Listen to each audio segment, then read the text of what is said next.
Okay, so we're at part 4. I titled this one Sicknesses and Setbacks.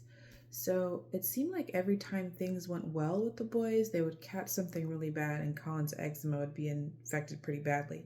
The first was the rotavirus. This was really yucky, just lots of vomit and diarrhea, and it actually sent my firstborn to the hospital with dehydration. He just couldn't keep anything down. But Colin also got it, but he was still able to eat and drink, even though it was kind of just going straight through his system. And I just kind of attribute that to, of course, God's grace, but all the through all the supplements that he was taking, and his immune system was a little bit better able to handle it than I suppose my firstborn's was.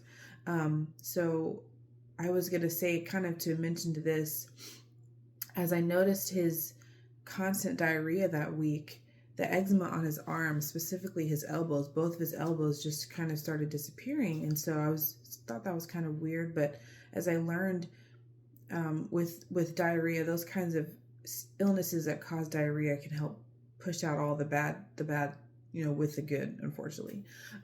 But it never came back. The eczema on his arms never came back after that. And we were just really thankful. So it's, don't be super discouraged if something like that happens. It could happen, and it could help kind of flush all the bad out of the system. The second one that he got that I really want to focus on was the roseola rash. That one was really, that was scary because it affected his eczema so bad. I'm going to post some pictures so you guys can see what he looked like. We had made it so far. He wasn't scratching. He didn't even need his mittens on. And I feel like this rash set us back a whole year. He was scratching constantly. He was bleeding. There was skin all on his sheets. Like, we were just kind of back to it. And I was so upset. So I made an appointment with his pediatrician, and we have a holistic pediatrician. He's great.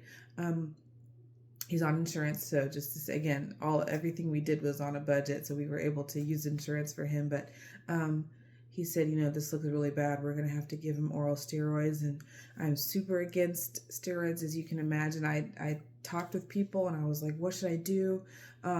They're telling me to give him steroids. And everybody I talked to was like, that was the worst mistake I ever made, was giving my child oral steroids. And so Luke and I prayed about it, and we were like, we've got to do it, because he was just absolutely miserable. We both were. We weren't sleeping. And so we just prayed and gave him the steroids. So it was over a course of 5 days. And so by day 3, his skin started to dry up, because it was, again, all weepy and bloody.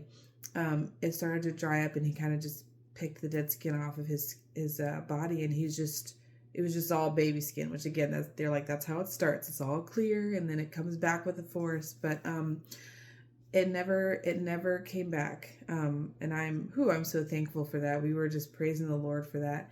And I attribute that also to the detox, because we had been working so hard on gut health for almost a year by that point, and we'd had the detox for at least 6 months. I think his body was a little bit more prepared for oral steroids than it would have been a year ago.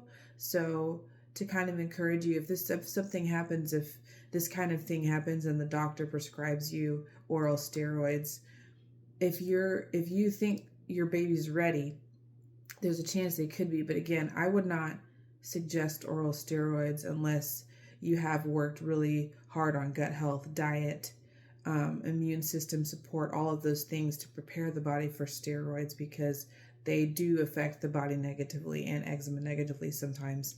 I mean, as they work, and then when they're out of the system, the body just kind of brings everything back. But if your immune system is prepared, it could help keep the eczema away, is what I'm trying to say. Again, I'm not a doctor, so I hope I'm making sense, but his eczema never came back. And we're 2 months, I guess 2 months from then. And most people were saying a couple weeks is when it starts to turn back, and we didn't notice anything. Everything kind of just stayed the same. And so we're just really thankful for that. So I just wanted to encourage you immune support and gut health is super important when it comes to eczema.